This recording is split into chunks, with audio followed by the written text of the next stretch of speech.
Hello everyone, this is Gabriela Bater Salinas and I'm going to be your host for this podcast called Exploring New Places. This podcast will talk about all the places that one wonders and thinks about going without actually being able to travel due to the COVID-19 pandemic. We will explore new destinations, local, out-of-state, and foreign, of where to travel once the pandemic ends. Many of the destinations will be about the places that are often overlooked or not considered because people go to the same usual places that are most popular. Here, we will explore popular and unpopular destinations. You might ask, what exactly are you going to talk about? And to answer that question, I will be talking about the destination's food, culture, activities, restaurants, and people. This podcast is perfect for people that can't travel yet and wishes they could. So I will try to explain everything that one may be interested when visiting the destinations. Let's get right into it. Last time, we talked about the country El Salvador, and a promise is a promise. So today, we'll be continuing to explore this country. But before we start, I'm letting you know that I will be splitting today's episode into 3 sections because there's just so much to go over that I had to split it into 3 sections. The first section, I will be talking about the places to visit that are a must if you go to this country. Second, I will be going over the food. And last but not least, I will be talking about fun facts that this country has. Also, I completely forgot to mention the 2 locations of the ISA World Surfing Games last time. So I will tell you that the games will be held at El Salvador's most popular surfing beaches called La Bocana and El Sunsal. Okay, so El Salvador. El Salvador has many interesting places to go visit. And, in the Department of La Libertad, there is an archaeological park called the San Andrés Archaeological Park, which is one of the largest pre-Hispanic centers in El Salvador. On the website called visitcentralamerica.com, you can find a lot of information of, the places that you can go visit or how to plan your trip if you plan to go to El Salvador. And, it's very helpful.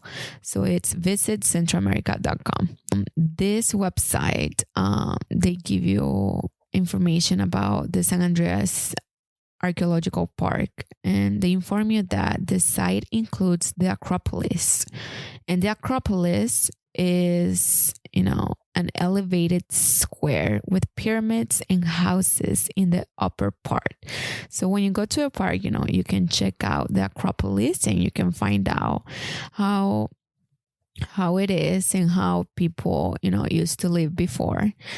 On the same website that talks about the San Andrés Archaeological Park, it says that the San Andrés was a Mayan city that controlled the smallest settlements in the valley. Leaders, artisans, soldiers, priests, merchants, and many other people who were part of the Mayan society at the time lived in San Andrés. The farmers lived in small huts in the surroundings, and they harvested the main products such as corn, beans, and pipián, which, made it an agricultural town due to the richness of the soil. Okay, so, this is a nice place if you want to go visit, El Salvador and learn more about the culture and the history and how the country came to be about. How it has, changed over time. The second must-see place that I want to suggest to you if you plan to go is Apaneca. Apaneca is in the Route of Flowers, or Ruta de las Flores in Spanish, which is the integration of many tourist areas in El Salvador. The Route of Flowers goes from 6 municipalities, which you can find all kinds of attractions. You can find hiking trails, you can find lakes, you can find restaurants, hotels, you can find many attractions. But for now, I'm going to focus on Apaneca only, which is one of the 6 municipalities. So Apaneca is a place where, due to its altitude, it's known to have high quality coffee. So if you're into coffee, you might want to go there and check that out and try the coffee. In the same website, you can find, this information or more about, where to go and, the places that you can go to try coffee. Again, it is visitcentralamerica.com, and the information is in English, so you don't have to worry about translating it.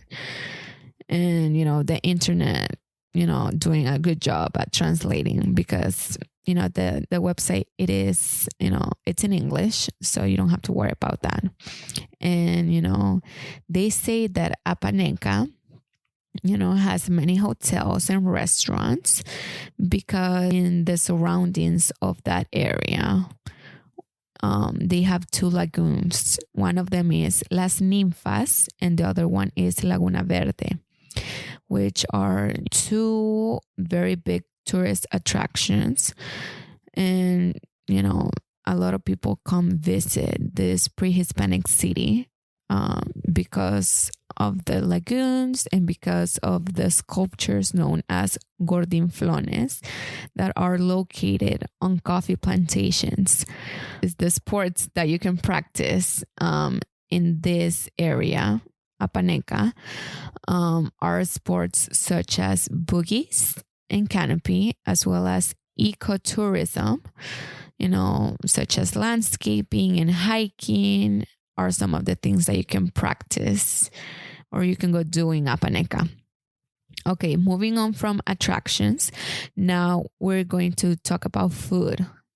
El Salvador is known to have many delicacies when it comes to food. One of the most famous traditional dishes in this country are their pupusas, which are really good. And like the most famous pupusas are in a place called Oloquilta, or another place called the Devil's Door, or La Puerta del Diablo in Spanish. But, we're not talking about places anymore. So, those are the 2 places that you can find pupusas. And if you don't know what a pupusa is, let me tell you that a pupusa is made out of corn. And it's stuffed with different fillings such as cheese, beans, pork meat, squash, and many other fillings. If you do cheese, beans, and pork meat, that is called a revuelta. They also have cheese and loroco. A loroco is a traditional flour that you can add to eggs or, to pupusas in this case. So it's really good. You should try it out if you want. El Salvador has pastelitos as well, which is flour pastry filled with meat and potatoes. And, they have different kind of fillings too, which depends completely on the part of El Salvador where you're getting them. But mostly they are filled with meat, potatoes, carrot, and a little bit of tomato sauce. Also, another delicious traditional food that this country has are empanadas, which are made of plantain that is fried with sweet cream or beans as the filling of the empanada. And, empanadas are more of a dessert or a snack to eat with coffee because the empanadas are sweet. So you would balance it out with the coffee. Now, if we move on from the food and we talk about drinks, El Salvador is known to have their famous original soda called Cola Champagne. This is a sugarcane flavored soda. And let me tell you that I have tried this soda before, and it's nothing that you have tried before. But in a good way. I mean that in a good way. It's really good. It's very original in my opinion. And, it's sweet. So if you're into sweet things, I think cola champagne would be good for you.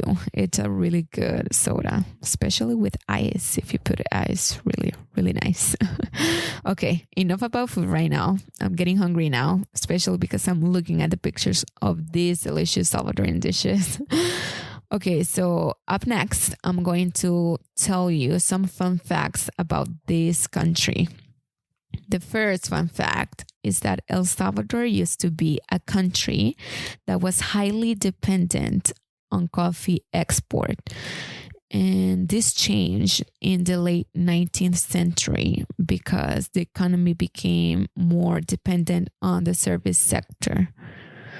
Fun fact number 2 is that the Pipil, who were the descendants from Mayans, were the predominant tribe in El Salvador. And at the time before the Spanish conquest, the Pipil named their capital Cuscatlan, which in English means land of the jewel. In modern times, this, still applies to the capital known as San Salvador. People that originate from the capital are known as Cuscatlecos, or just people from the capital. Last but not least, fun fact number 3. And did you know that El Salvador is the only Central America country that does not have access to the Caribbean coast? This is because of its location geographically. Out of all the 7 Central American countries, El Salvador is the only one that lacks a Caribbean coast. So they only have the Pacific Ocean coast.